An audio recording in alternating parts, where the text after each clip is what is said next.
Sejam todos bem-vindos, bom dia. Estamos iniciando a nossa 12ª live da série Reflexões sobre a Crise. Uma série que já está começando a acabar, não é isso? Estamos agora começando a nos sintonizar com a retomada das atividades presenciais das escolas.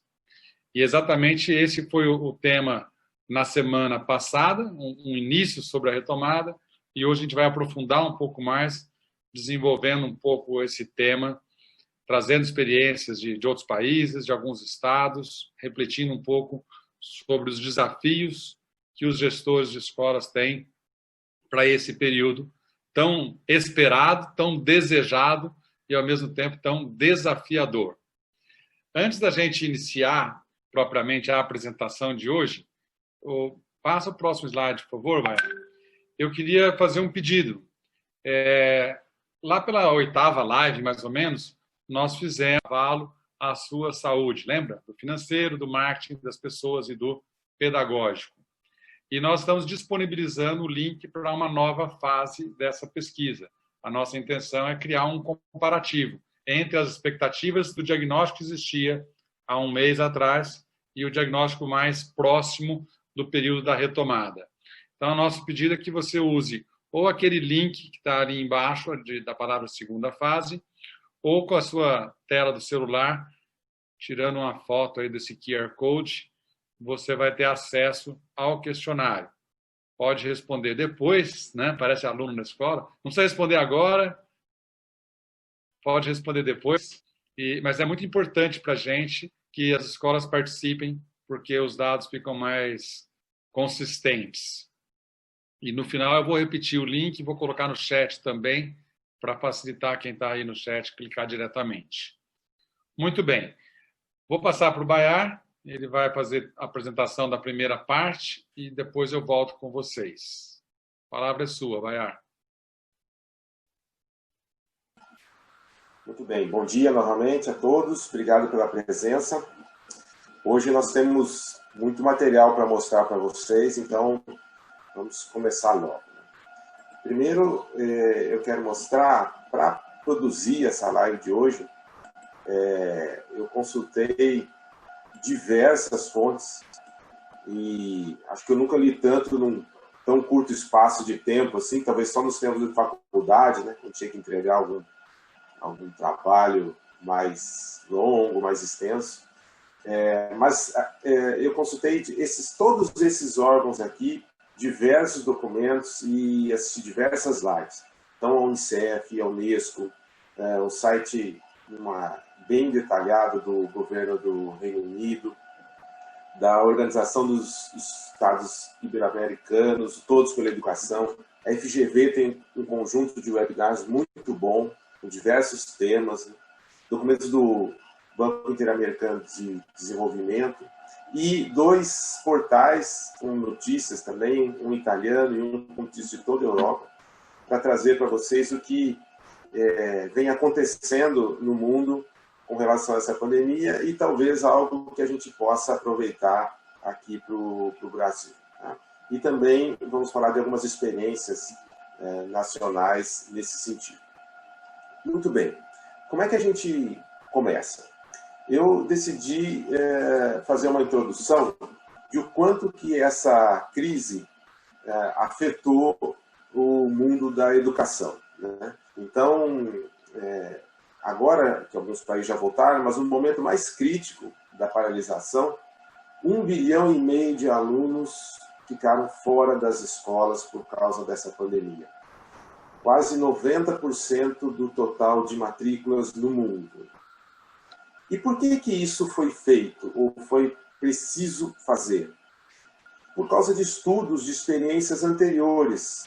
Então, nas crises com o Ebola, com H1N1 e também com o estudo da gripe, se percebeu que a escola era uma fonte de disseminação do vírus.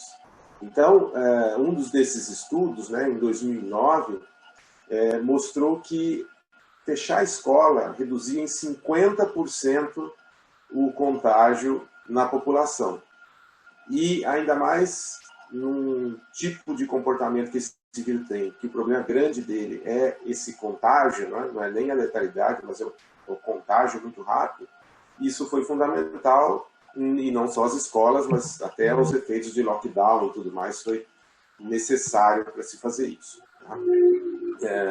É claro que nessa época tem um problema, mesmo quando eles nos estudos apontam, que era o seguinte: nessa época a educação remota, né, o ensino remoto emergencial, ele ainda não estava tão desenvolvido. Então os problemas enfrentados em termos de defasagem pedagógica foi muito grande, bem menos do que os estudos iniciais apontam que está sendo agora. Bom, com isso, vamos fazer um breve histórico aqui. A pandemia foi decretada pela OMS no dia 11 de março. Tá? Então, 11 de março foi decretada a pandemia. Alguns dizem que demorou, outros dizem que não e tal, mas, enfim, dia 11 de março a pandemia foi decretada. E aí, como foi a sequência nos países latino-americanos? Tá? Não só latino-americanos, mas tem outros aqui, né, de língua latina. Muito bem. Os primeiros países a decretar o fechamento das escolas foram El Salvador e Paraguai. Logo no dia 11, no mesmo dia. Logo em seguida, Bolívia, Honduras e Panamá. Depois veio o Equador. E na mesma semana, menos de uma semana depois, a Guiné Equatorial, ela decretou a suspensão das aulas. Ainda na sequência, né, que a gente parou no dia 15, o dia 16 aqui vieram a grande maioria dos países. Então, Andorra, Espanha, Portugal, Argentina, Guatemala, Chile, Peru, Colômbia, Portugal, pararam, suspenderam as aulas nesse dia aqui. Repare que a crise na Espanha e em Portugal, ela já estava no estágio mais adiantado do que aqui na América, né? Mas todos decretaram nessa data a suspensão das aulas presenciais. A Venezuela foi no dia 17 de março e depois, ainda no dia 17, a Costa Rica também. Seguindo.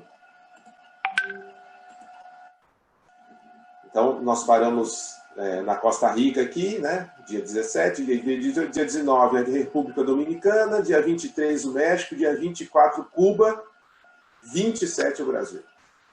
Então, se a gente olhar, é claro que alguns estados foram diferentes, mas a data que se considera do Brasil é que a maioria das escolas suspendeu mesmo as aulas presenciais no dia 27 de março. Então, se você olhar, de todos esses países aqui de língua latina, o Brasil só não foi o último, né? O Brasil foi o penúltimo, porque depois aqui, não é nem depois, só teve a Nicarágua, né? Que a Nicarágua não decretou a suspensão. A Nicarágua, aliás, ela não tem casos de Covid-19. Ela não tem casos de Covid-19 por causa de um decreto presidencial, porque não pode ter. O número de mortes aumentou muito lá, mas não tem porque o governo quis que não tivesse. Então é um caso à parte. Então o Brasil foi o último aqui que decretou. E a gente vê um pouco dessas consequências, né, que aconteceram. Por quê? O Uruguai, por exemplo, que decretou no dia 19, né, uma semana antes, um pouco mais, já está voltando às aulas, né? A Colômbia também já está bem próximo de retornar. Então, esses países conseguiram controlar um pouco melhor essa pandemia. Mas vamos ver um pouquinho o que aconteceu em alguns países aí do mundo que eu escolhi, né? Então, a Dinamarca, ela foi o primeiro país a reiniciar a escola após o fechamento, já no dia 15 de abril. E nessa primeira fase, do dia 15 de abril, quem voltou foram as crianças menores de 12 anos. E os mais velhos continuaram com esse ensino remoto. A Noruega também, no dia 20 de abril, um pouquinho depois, voltou com as crianças menores. E depois, 27 de abril, abriu, mas naquelas regiões que tinham baixa infecção. Tá certo? Esses países eu peguei porque foram dos primeiros, né? Mas aí tem diversos fatores, são países pequenos, países de primeiro mundo, né? A Noruega, por exemplo, eles já ficam em isolamento lá, né? A maior parte do ano, é um país gelado, né? Um frio danado, neva em todo lugar, eles já estão acostumados a ficar trancados, é mais fácil de obedecer a esse determinado tipo de postura. Mas, de qualquer forma, eles já voltaram antes, então muito do que eu vou comentar aqui vieram desses países. Mas aí eu peguei um país aqui pertinho, que foi o Uruguai. Então, o Uruguai, já no final de abril, 1 mês e 11 dias depois que decretou a suspensão das aulas, já voltou o trabalho nas escolas rurais. Foi um retorno voluntário, então quem queria voltar, voltou. Tá? Em 1º de junho, aí voltou em todo o país, e os centros onde a vulnerabilidade social era grande. Por quê? Em todos esses documentos que você vê, os documentos da Unicef, documentos de todos aqueles órgãos que eu mostrei, existem 3 preocupações muito grandes com essa paralisação, que é um recado ou uma recomendação que as escolas se preocupem demais com isso nesse retorno. Então, esses 3 são o seguinte: a desigualdade com a qual esses alunos vão voltar, e aí desigualdade de aprendizado mesmo, seja por não ter os equipamentos necessários, seja por uma postura da família. Então, a escola deve se preocupar muito com a desigualdade nesse retorno, né? E aí tem a ver com desigualdade de renda também entre os alunos, né? Porque esses documentos, essas recomendações também dão muitas diretrizes para as escolas públicas, para o setor público. Mas o setor privado pode aproveitar também de muita coisa. Então, a desigualdade dos alunos, casos de violência doméstica, que aumentaram muito. Então, a escola precisa ficar atenta como é que esse aluno volta e até como proceder mais para frente, né? E também a preocupação com a evasão escolar, inclusive recomendando fazer busca ativa nesses casos. É claro que a gente tem que adaptar um pouco para o mercado privado, né? A evasão escolar não deve ter, né? Deve ter uma mudança de escola, mas a desigualdade e casos de violência doméstica é muito importante que a gente fique atento. Tá? Bom, só para dizer, então, o Uruguai está, para finalizar, está previsto voltar todo mundo dia 29 de junho. É claro que vai depender da evolução dos indicadores, tá certo? Essas são algumas experiências, e por que eu trouxe aqui, nesse exemplo, alguns países pequenos? Porque provavelmente o que vai acontecer no Brasil, já está acontecendo, é que o Brasil, como ele é de proporções continentais, ele não vai voltar todo mundo ao mesmo tempo, né? Os estados vão voltar em datas diferentes. E os estados são mais ou menos do tamanho desses países aqui. Tá? Agora eu vou mostrar um comparativo, não vou colocar todo o quadro, vou aproveitar essa oportunidade para lembrar o seguinte: quem quiser o PDF dessa apresentação, lá no final vai aparecer o nosso número, você pode mandar um WhatsApp lá que a gente envia o PDF, porque tem muito texto, né? A gente teve que juntar muitas recomendações, então não dá para a gente ficar lendo, senão fica algo muito demorado e até chato, né? Eu fiz um quadro aqui, eu peguei a China, que foi o primeiro país, né, que decretou e que detectou, a Dinamarca, a Noruega, como a gente já viu, Singapura e Taiwan. Algumas experiências, eu tentei reunir as principais preocupações que a gente tem aqui e qual foi a postura nesses países, né, com relação à triagem. Então, com relação à triagem, todos eles, a verificação de temperatura dos alunos e dos funcionários é padrão. Então, isso é algo que provavelmente vai acontecer em todos os estados brasileiros. Então, as escolas verificarem a temperatura na entrada, e algumas aqui, como China e Singapura, verificando 2 vezes ao dia. Qual o procedimento se detectasse alguém, né, com febre mais alta ou com alguns sintomas? Então, na China, o aluno fica em quarentena até desaparecer. Na Dinamarca, fica 48 horas em casa, sem medicação. Se desaparecer os sintomas, sem medicação, né? Aí retorna. Em Singapura, por exemplo, a escola fecha para uma limpeza bem pesada, se tiver um caso confirmado. Em Taiwan, Se tiver um caso confirmado, aquela sala fica suspensa por 14 dias. E se tiver 2 casos confirmados na escola, a escola toda fecha e fica 14 dias fechados a escola, né?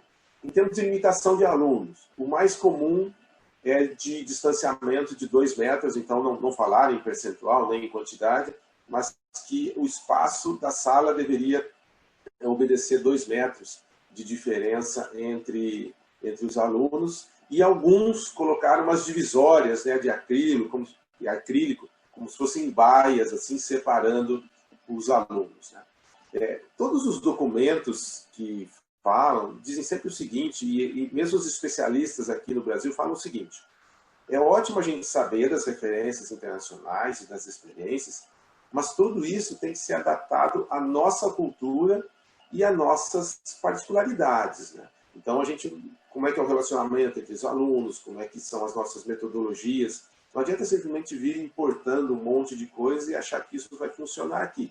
Depende muito do comportamento de alunos, professores e até mesmo das famílias, tá? Nos procedimentos da chegada, então é muito comum, padrão, você usar todas as vias de acesso à escola possíveis, então todos os portões para entrada, para você distribuir esse movimento, e sinalizar as rotas dentro da escola, né? Como alguns shoppings estão fazendo, por exemplo. Em termos de prevenção, então máscaras em quase tudo, mas todos, sem dúvida nenhuma, e todos os especialistas que falam, a grande questão é lavar as mãos, não é nem álcool gel, é a lavagem das mãos, que é o que a gente já tem sabido, né? Mas todos os comportamentos em todos os países, tá certo? Em termos de limpeza também, limpeza, desinfecção, algumas diferenças é que nesses países, né, mais desenvolvidos e menores, o governo forneceu muitos insumos, tá? Para que as escolas pudessem fazer esse tipo de desinfecção, tá? Muito bem. Agora eu vou tratar um pouquinho de experiências nacionais. Eu trouxe 2 aqui para vocês. Eu vou falar sobre 2 estados, que foram os estados que estão à frente. Na verdade, tem 3, mas o Maranhão e o Rio Grande do Sul já divulgaram muita coisa. O estado de Mato Grosso também já divulgou, mas o estado de Mato Grosso tem muito pouca as normas lá e é cópia desses outros 2. Então, por isso que eu trouxe esses 2 estados aqui para mostrar para vocês, tá? Em São Paulo, tem muita entrevista, muita fala, mas não tem nada oficialmente publicado ainda. Eu vou comentar um pouquinho depois que eu falar desses 2. Então, no Maranhão. No Maranhão, a ideia é que se tenha aulas que a partir do dia 14, né? Então, até dia 14 vai se definir quando que se volta, né? Aqui, na verdade, são aulas remotas, acontecendo até 14 de junho, e a ideia é que talvez a partir de 14 de junho, do dia 15, se comece com as aulas presenciais, né? E como é que eles vão voltar? Diferente daqueles países que a gente viu, a ideia do Maranhão não é voltar com os alunos pequenos, é voltar com os alunos maiores. Em todos os artigos e os especialistas falam, é sempre esse trade-off, digamos assim, ou essa escolha, que é o seguinte: eu volto com os alunos maiores, que têm mais autonomia, que conseguem se cuidar melhor, que precisam concluir seus cursos para ir para o mercado de trabalho ou para ir para uma faculdade, então tem essa urgência do tempo, né? Ou eu volto com os alunos menores, cujo ensino remoto não é eficaz, eles não têm autonomia, eles sentem muita falta, eles precisam muito desse cuidado de um mediador, de uma pessoa, de um professor, né? Então, volta os pais também, né, que tem que trabalhar, né? Também exatamente. Tem a questão por conta das famílias, né? Exatamente. E então, então isso aparece em diversos textos. Agora, e o que se coloca, eu coloco também assim, não são excludentes, né? Muitos vão voltar com as pontas, vocês vão ver, tá? Mas no caso do Maranhão, eles decidiram voltar para os mais velhos, curso de graduação e pós-graduação primeiro, na segunda etapa ensino médio, depois fundamental, só depois o infantil e, por último, os cursos livres, como idiomas e tudo mais, né? E, além disso, a ideia deles é começar pelas as séries mais altas. Então, volta ao ensino médio, não volta todo o ensino médio. Começa com o terceiro, depois com o segundo e depois com o primeiro. E quais são os principais protocolos que o Maranhão definiu? Então, as escolas devem distribuir kits de higiene, professor, aluno e funcionário. E o que esse kit tem que conter? Máscara, álcool 70% e um copo de uso individual e descartável.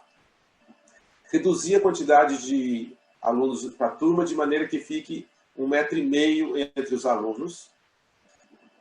Temperatura aferida também na entrada, como a gente viu nas experiências dos outros países. Organizar entrada e saída, também como a gente viu. Demarcação do distanciamento nas áreas comuns, principalmente nas áreas de alimentação e higienização desses espaços. Né? A limpeza de todos eles, isso também vai aparecer em todos. Tá? Orientação para as famílias sobre os sintomas e o que fazer caso se detecte que o aluno esteja com algum sintoma ou até confirmado, né? Tanto no ambiente em casa ou como que a escola vai proceder caso ela perceba que o aluno está com alguns sintomas. Né? Uma equipe de coordenação entre os estudantes para que ajudem a conscientizar os seus colegas e distribuir sinalização de orientação pela escola toda. Né? A escola pode optar por fazer rodízio ou em dias da semana ou em horário. Né? Tem países que dividiu o horário. Né?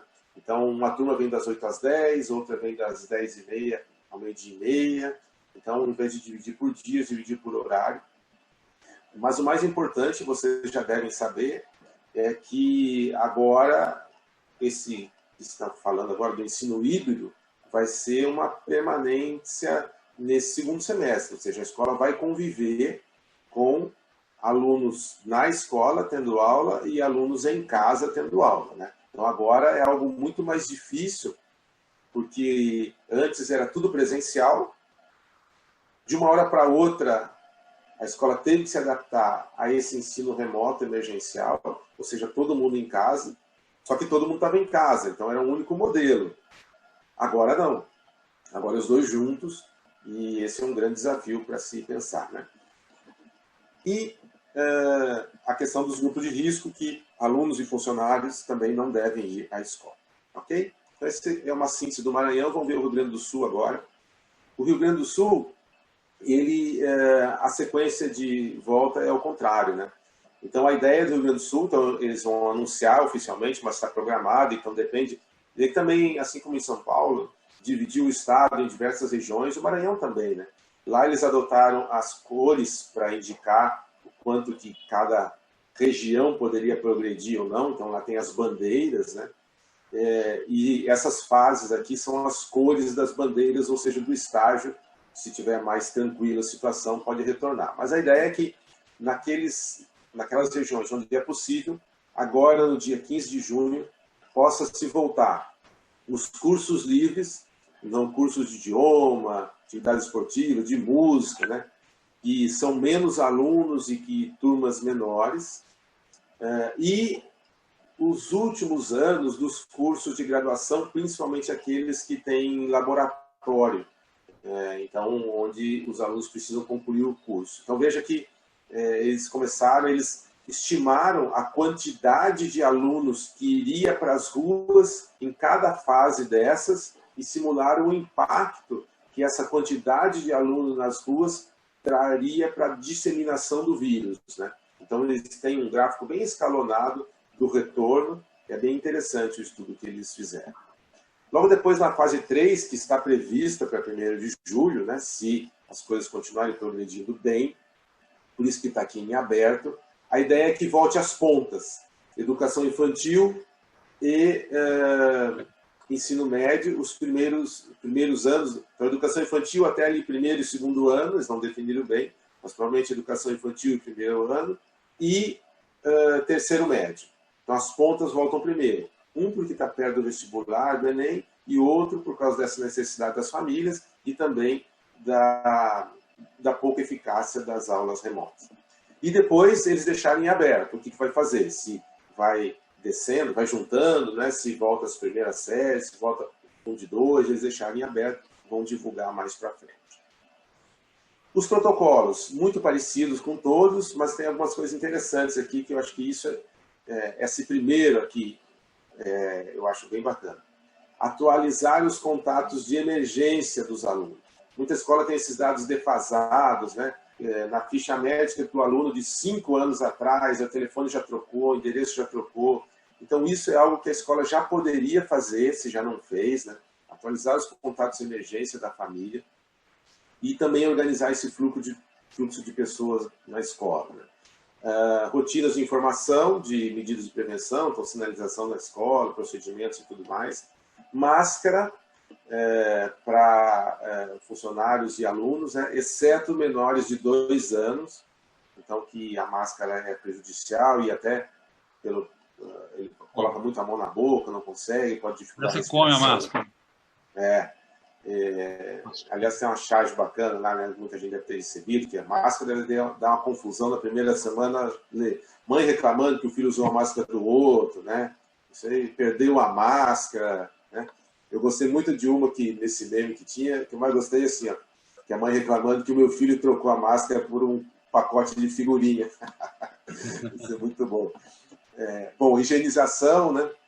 Não partilhar material escolar. Aqui também 1,5 metro de distância nas salas de aula, né? Espaços restritos, e em áreas comuns, como refeitório, 2 metros de distância quando não se usa máscara, né? Para comer, tira a máscara. Escalonar horário também. Aqui tem outra coisa interessante, que é essa sala de isolamento, porque se você detecta que algum aluno está com sintoma, que é suspeito, né? Ou com febre, ou algum outro tipo, tem que ter um local na escola onde esse aluno vai ser deixado, né? E cuidado, né? Aí alguém todo paramentado tem que estar lá, aguardando a chegada da família. Então, esse é um protocolo bem interessante que tem lá. Definiu a temperatura, né?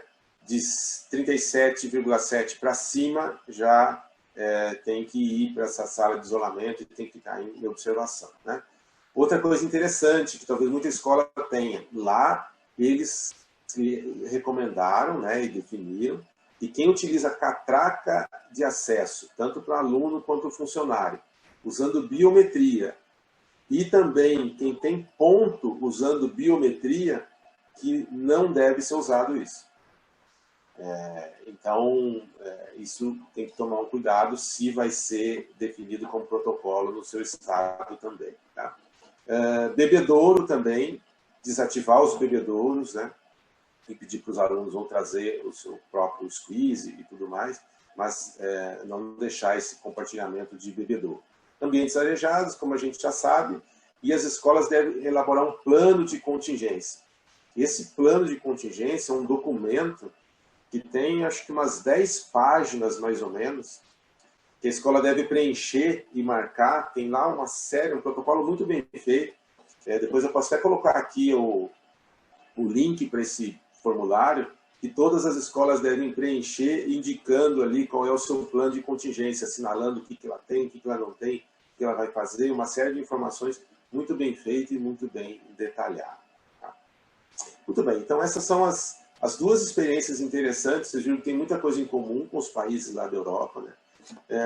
Cada escola deve aguardar o que o seu estado vai definir como protocolo, mas a sequência de ações, né? Então vamos falar de verbo, de ação, de agir, como é que a escola deve proceder nessa retomada, é a seguinte: o primeiro é consultar, ou seja, você tem que fazer um mapeamento das famílias e dos funcionários, né, dos colaboradores como um todo. Quem é que vai voltar para a escola? Então, do lado das famílias, tem aqueles que querem voltar e tem aqueles que não querem voltar.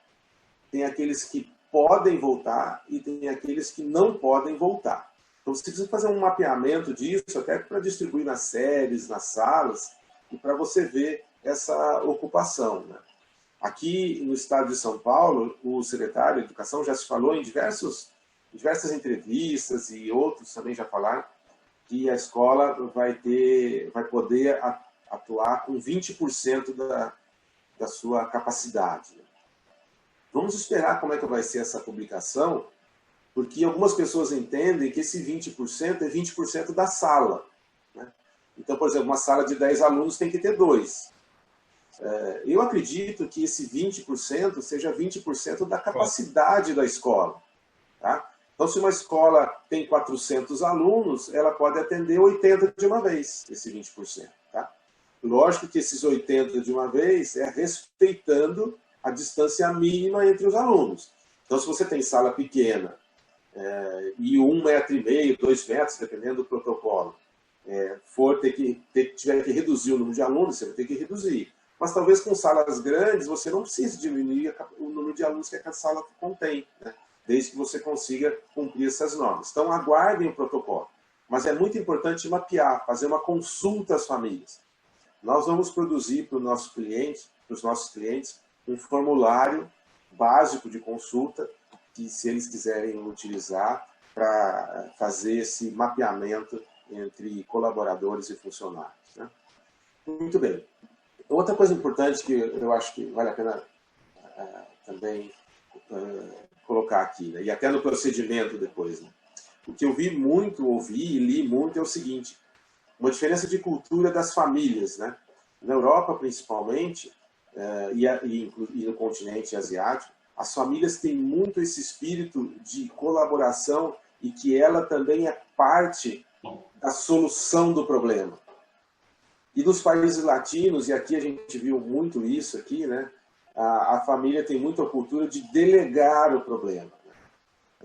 Uma das questões de orientação e de sinalização que a escola deve fazer é justamente chamar cada vez mais a família para essa parceria, né? É comum, por exemplo, a gente ver em escolas aqui, em tempos normais, né? A criança amanheceu com febre, tossindo, a mãe não quer saber, ela manda para a escola. Né?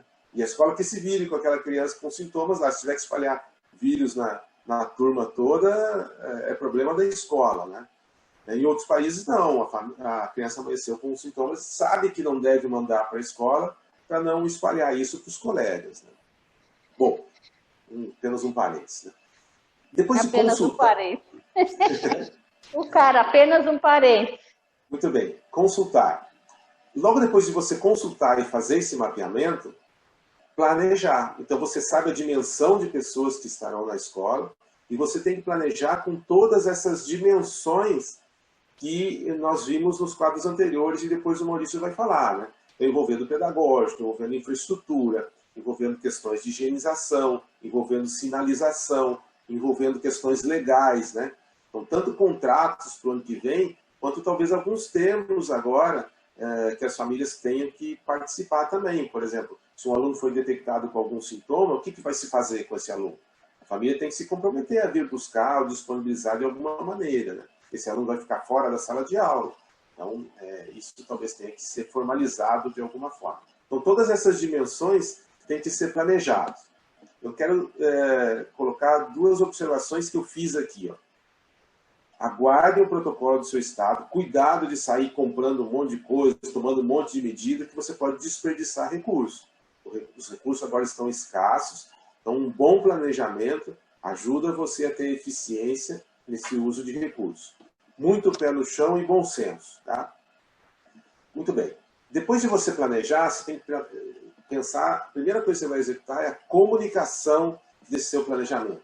Tanto comunicação com as famílias, quanto uma sinalização à escola, depois como é que vai ser comunicado isso para os alunos, e até mesmo antes, todos os seus colaboradores têm que estar muito cientes dos protocolos, dos processos e do que você vai fazer. Tá? E depois de tudo isso, do planejamento e da comunicação, a execução e a coordenação, avaliar se isso está sendo cumprido e se as medidas estão sendo implantadas de acordo com o seu planejamento ou se é preciso fazer algum ajuste. Eu vou colocar um recado aqui, talvez até nas perguntas eu reforce, mas que é muito importante. Cuidado, escola não é hospital. Tá?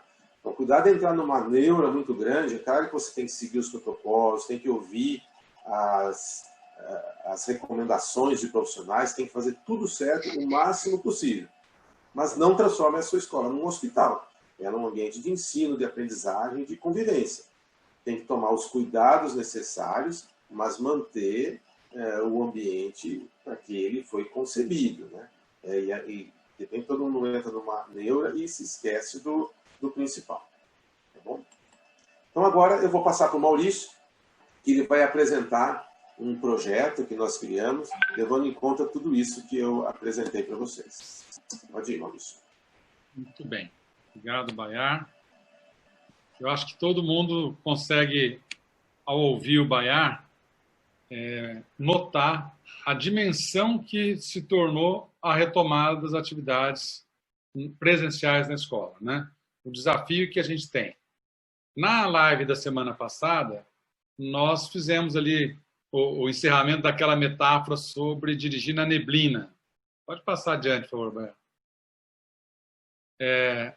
Quando a gente sai dessa sensação na Fórmula 1 da bandeira amarela, de que a gente estava ali, todo mundo numa operação comboio, todos os carros andando lentamente, mais importante agora é zelar pela segurança, devagar, com calma, com atenção, ainda não é hora de ultrapassar nem de acelerar. Esse momento vai ser substituído pela relargada na prova de Fórmula 1, né?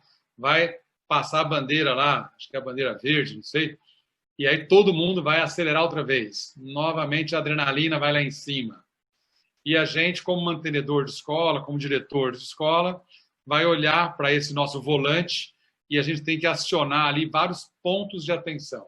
Nós temos que ficar atentos que ainda há uma crise em curso, temos que planejar, temos que comunicar adequadamente, tem que fazer ajuste na arquitetura, nos horários, nos fluxos, calendário escolar, protocolos de saúde, pais de aluno com as suas questões todas que precisam ser atendidas. Ou seja, a hora de acelerar, um monte de preocupação, com muitos pontos de atenção, uma preocupação de dar conta de tudo.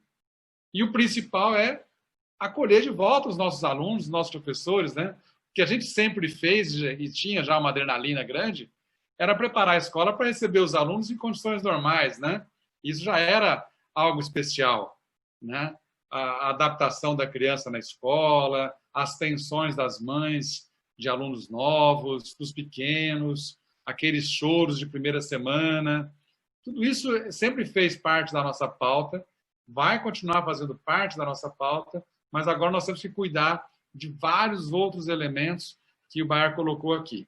E se não bastasse ter muita coisa, são coisas de áreas muito diferentes, de áreas que a gente não está familiarizado. Eu posso ler um protocolo de saúde e entendo aquilo, mas eu sei que o meu entendimento é limitado. Assim como quando eu leio uma medida provisória, eu entendo o que está escrito ali, mas eu imagino que um advogado tem uma outra compreensão sobre aquilo, né? Se eu leio um relatório, a mesma coisa na gestão. Eu percebo o que está escrito ali, mas talvez um administrador tenha conceitos um pouco mais adequados para fazer a mesma leitura de uma maneira mais completa. Então, todos esses pontos de atenção geraram em nós também uma preocupação muito grande do que o mantenedor de uma escola, o que o diretor de uma escola deve estar sentindo nesse momento de retomada, de acelerar outra vez, porque o segundo semestre, se não bastasse tudo isso, ainda é o ponto para a gente tentar receber de novo dos pais que estão com atraso, estão inadimplentes, tentar retirar os descontos emergenciais que foram oferecidos, aguentar a pressão de fornecedores ou locadores que vão querer agora o aluguel no valor original, controlar o nosso caixa. Então, nós temos uma série de questões todas ao mesmo tempo e agora urgentes e importantes, desafiando a nossa capacidade de priorizar e de compreender um volume tão grande de informação em algo que exige tanta responsabilidade. E aí eu quis separar e tirar um pouco a metáfora do volante de Fórmula 1, porque eu acho que deixa a gente muito estressado, e a gente colocou, então, a Annie. A Annie, com E, é uma personagem de uma série da Netflix. Passa, por favor, Bar. Essa mocinha que eu fiquei apaixonado por essa série. Quem não pôde assistir, fica aqui a minha dica para o final de semana. Procure na Netflix e comece a assistir Annie com E. Além dela ser uma menina super alto astral, que assim como eu dá nome para árvores, passarinhos e bichos, ela tem uma história de vida muito interessante de superação e ela pode ser talvez a nossa parceira para retomada das atividades. O que a gente fez na Alabama nesses últimos tempos aí? Nós buscamos profissionais, buscamos empresas que pudessem ser complementares à Alabama na assessoria para esse novo normal na escola. construímos um consórcio, né? Um consórcio que pode ajudar as escolas desde julho agora até dezembro, né? De uma maneira, com uma visão complementar, com uma visão mais abrangente, com uma visão de especialistas em cada uma das áreas. Então, a ANE vai nos ajudar nesse sentido. Quem faz a ANE, o que a gente está se propondo a fazer? A ANE tem a Alabama liderando esse consórcio, quem originou a ideia e foi chamando cada um dos parceiros. Então, a gente vai coordenar esse projeto, vai assessorar na gestão, em algumas demandas pedagógicas e de marketing também, essa nova fase de campanha de matrículas não presenciais, né? Porque você recebia visita na sua escola e andava com uma família nova, entrava na sala de aula, dá licença, professora, veio conhecer a escola. Com tanto protocolo de saúde, se você não quer deixar nem o pai de aluno entrar, como é que você vai conviver com visitantes dentro da escola? Então, uma série de questões que a gente vai ter que aprofundar e, no momento oportuno, cada uma delas vai ser tratada de uma maneira adequada. Então, a Alabama lidera esse consórcio e organiza as informações de um pool de 7 outras empresas e profissionais que estão nos ajudando. Então, a Ruth e a Marcele são profissionais de saúde, estão aqui na plateia também, né? A Ruth tem um currículo fantástico na área de saúde pública, é professora, orienta a pós-graduação da USP, tem uma passagem pelo Instituto da Criança, tem uma trajetória profissional incrível. A Marcele veio também da área de saúde, né? Enfermeira, trabalhou com um multinacional de administração hospitalar, morou lá no Oriente, em Dubai, acho que por 2 anos, coordenando as atividades comerciais da Austrália, do Extremo Oriente lá. Então, alguém que tem uma experiência, uma bagagem de gestão muito importante para esse momento, para ser bastante pragmático na orientação das escolas no que tange saúde. Próximo parceiro nosso aqui, o Ateliê Urbano, um escritório de arquitetura escolar, um escritório de arquitetura focado nas necessidades das escolas. Já desenvolveu uma cartilha sobre isso, vai ter reuniões online com a escola, pega a planta da escola e faz as anotações de possibilidades, de como pode ser feita as intervenções. Você tem arquitetos especializados em escola olhando para a sua situação e fazendo as orientações. Para todos eles, a gente vai ter momentos de lives, de orientação como essa nova fase que a gente vai ter com as lives, envolve também ter outros profissionais conversando com a gente. O Educa Legal, que é uma assessoria jurídica, o Pedro já esteve em outras lives anteriores conosco, naquela parte das medidas provisórias 936, 944, as questões trabalhistas, né? As questões de demanda dos pais, questão de inadimplência, desconto, PROCON, tantas questões que vão surgindo e que podem vir a surgir, né? A criança deu positivo, é responsabilidade da escola, o professor que está positivo e não pode vir trabalhar, como que faz isso? Muitas questões jurídicas e legais que a gente pode ter acesso a consultar um profissional. Está dentro desse consórcio trabalhar isso. A Escolar é um marketplace de educação que ele vai trabalhar, ele já existe, já está na plataforma funcionando, para os pais de alunos hoje em dia comprarem cursos extracurriculares, uniforme, material esportivo, tudo aquilo que está além do serviço básico da escola, as famílias encontram num marketplace, num único lugar, numa compra única, e a família pode fazer essa compra e eles distribuem esse valor entre os diversos fornecedores. Esse é o conceito de marketplace. Ontem, eles lançaram uma plataforma para as escolas comprarem. Então, eles estão juntando todos os fornecedores de produtos de limpeza, de equipamentos necessários, de treinamentos. Até a Alabama está criando a sua loja virtual dentro da Escolar. É um e-commerce que pode facilitar bastante a escola na aquisição de produtos. É um dos parceiros também desse consórcio que nós construímos. Temos também a Mark Design, uma agência de propaganda que tem uma grande experiência com escolas também para cuidar da comunicação visual na escola. A sinalização, percursos, distanciamento social, né? Dentro do totem ali de álcool gel, colocar o logotipo da escola. Vamos criar um vídeo institucional com os protocolos, com o manual de boas-vindas, como que a gente pode agir melhor. É importante ter isso numa qualidade mais profissional. Então, como a gente vai fazer coisas mais padronizadas, você só personaliza com a sua escola. Então, põe uma vinheta da sua escola, você tem um vídeo para as mídias sociais, demonstrando que a escola está realmente se comunicando num nível mais elevado. A ambientação da escola fica mais adequada, fica mais bonito, mais elegante. Próximo parceiro que nós temos aqui, a Nutri Escolar, que é uma consultoria nutricional. A Beatriz está aqui na plateia também. Empresa especializada com cantinas, com cozinhas, né? com esse tipo de cotidiano, com essas normas que a gente precisa também estar muito atento na hora do refeitório, na manipulação de alimentos. Já não vai mais ter self-service, né? Não dá para a criança passar bandejinha conversando um com o outro, como é que foi a prova de matemática. Então, tem muito procedimento novo. Olha só, nós já passamos lá na profissional de saúde, na arquitetura, no direito, na nutrição. Nós temos vários profissionais envolvidos com essa visão. E aí nós temos a Visar. A Visar também faz consultoria, é uma gestão e consultoria, mas eles vão estar focados no monitoramento das percepções de famílias e de professores. Eles têm diagnósticos semanais de como está se sentindo nesse momento.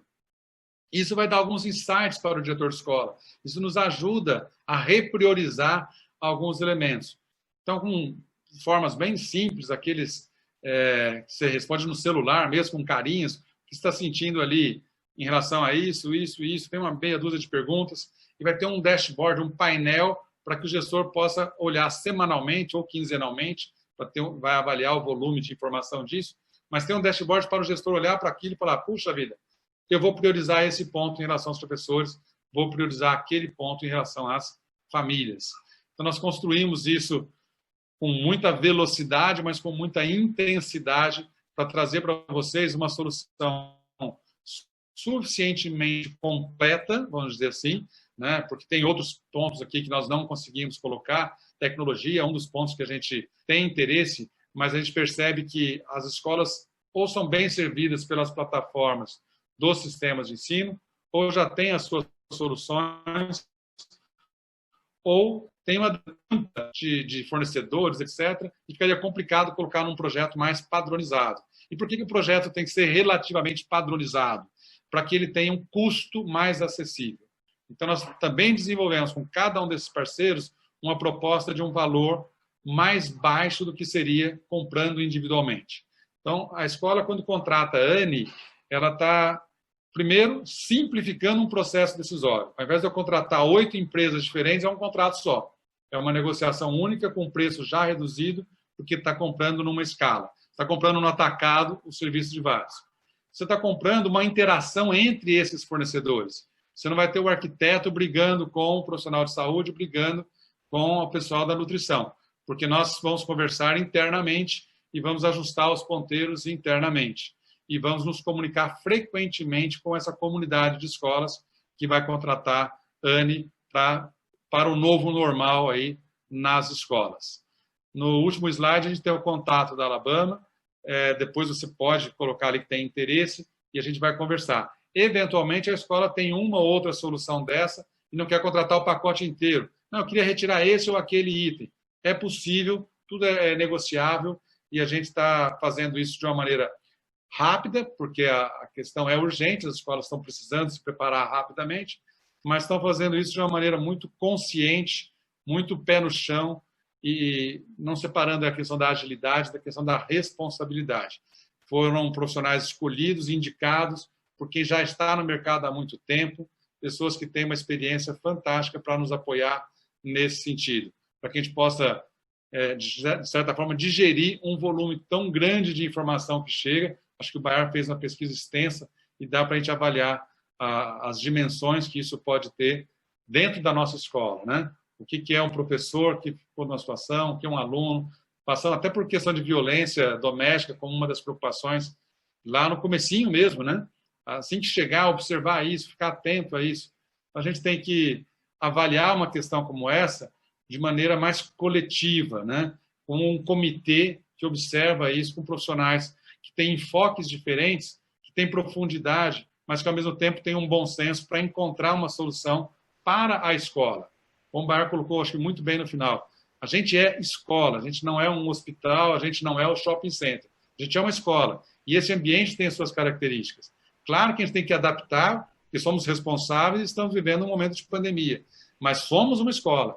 Nós temos que adaptar a nossa realidade, a nossa necessidade de interação, de ensino, de como fazer isso da melhor maneira, de que educadores farão. Então, nós temos educadores muito bem assessorados para cumprir o desafio da retomada às atividades presenciais de uma maneira sensata, bem feita, bem fundamentada. Muito bem, caminhamos aqui para o final.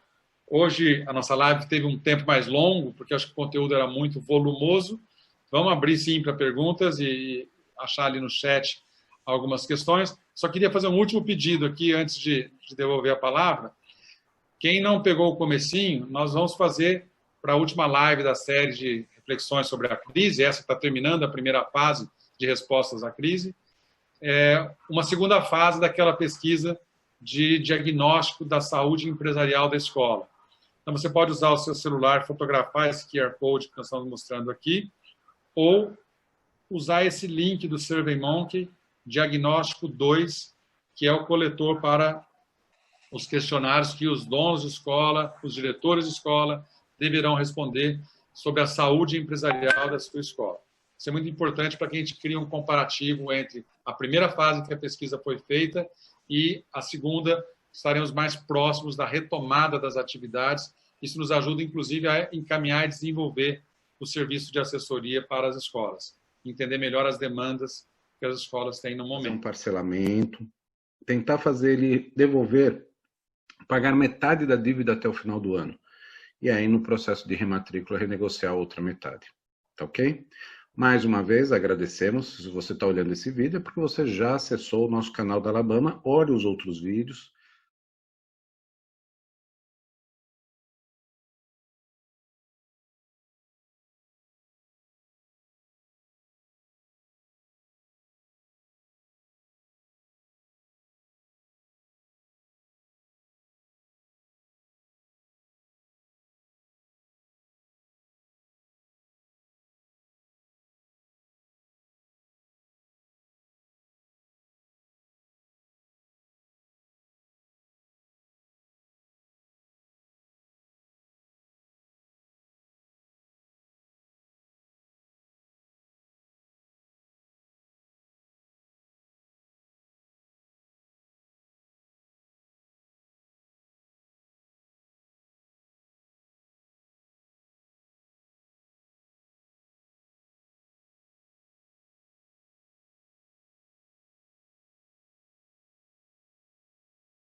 Mesmo os primeiros nossos, você vai ter todo um histórico a respeito do que aconteceu, sempre surgem novas ideias, novas possibilidades. Até hoje, nesse momento, a gente ainda encontra escolas que não aproveitaram a MP 944, que foi abordada em outra live nossa, tá ok? Então vale a pena gastar um tempinho, dar uma olhadinha, se capacitar. É o que a gente vem falando. As escolas mais bem administradas, mais bem gerenciadas, estão tendo um pouco mais de facilidade de passar esse período. E aqueles que já tinham ela bem gerenciada e os que não tinham, estão aproveitando aprender para gerenciar cada vez mais. Conto com a Alabama. O Maurício apresentou um novo projeto nosso, o AMI, com E, tá? Então, é um grupo de empresas especializadas para esse momento de crise e que vão fornecer vários sistemas, vários serviços diferenciados para resolver os problemas da sua escola e gerar uma economia. Esse é o nosso maior objetivo. Entre em contato com a gente. Tá aí, eu vou colocar agora o telefone da Alabama. Mande um WhatsApp para nós. A gente vai ficar muito contente de retornar para vocês e mandar uma proposta nossa de trabalho. Tá ok? Um bom dia, boa tarde ou boa noite. Até a próxima sexta-feira, às 9 horas. Obrigado.